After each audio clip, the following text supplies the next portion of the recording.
بیا منزل را د اذان څه دپاره وشي اذان دې دپاره وشي خو چې مسجد ته منزل راځئ که نه مسجد ته څه راځئ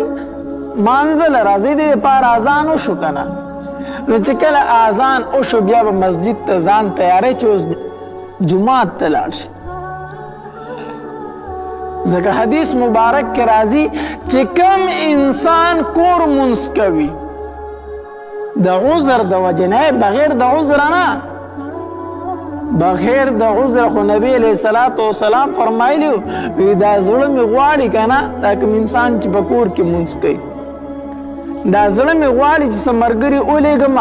او دوی ته ووایم چې لرګي راغونډ کړئ وچ او په دې کور ورله ورتاو کړئ بیا ورته تیلې ووایي دا کور ورله وسېځئ چې بغیر د عذره کور منځ کوي خو چې د عذر د وجې نه کور منځ کوي نو نبی علیه الصلاة والسلام فرمایي هغه انسان چې په جومات کې منځ کوي او بل انسان کور منځ کوي نو د جومات ته منځ چې دی دا 20 درجې بهتر دی د هغې منځ نه چې کوم په کور کې کېږي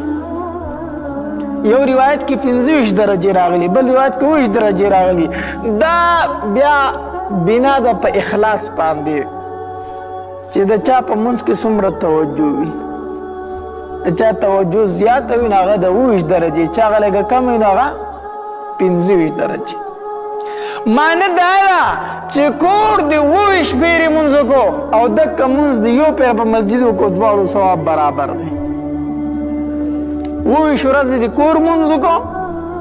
مثال په طور د ماسپښین مونځ دی که نه 20 ورځې د کور وکړو او د یوې ورځې ماسپښین مونځ په مسجد کې وکړو د یوې ورځې دا مونځ چې څومره ثواب لري دا د هغې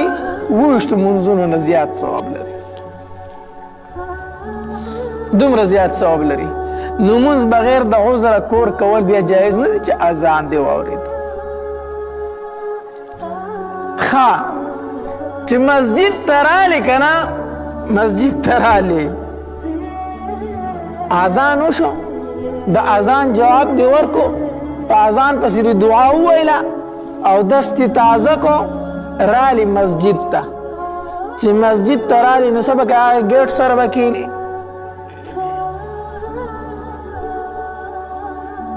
مصیبت دا دی که نه دا مسله یاد وساتئ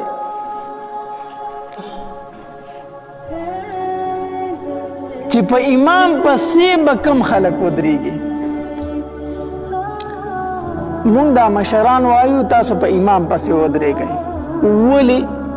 دا امام انسان دی دته په مونځ کې څه کوتاهي راتلی شي په مونځ کې دته کوتاهي راتلی شي عذر ورته راتلی شي کو چرته الله دې نه کړي د امام ته مشکل رالو او دې د مانځه نه واپس کېږي نو چې شاته به ده پسې داسې کس ولاړي چې هغه په دې پوهېږي چې مخکې امامت ورکړي چې هغه مخکې امامت ورکړي په دې پوهېږي دا نه چې امام ته دلته مشکل رالو پوزه راماته شوله داسې ښایسته بیانات اورېدلو دپاره زموږ یوټیوب چینل واجد اسلامیک سټوډیو سبسکرایب کړئ په دې به تاسو ته انشاءالله العزیز ښایسته ښایسته واقعګانې او بیانات میلاویږي او د غنټې د نشان در سره کلیک کړئ تاسو ته آینده نوې نوې ویډیوګانې مخې ته راځي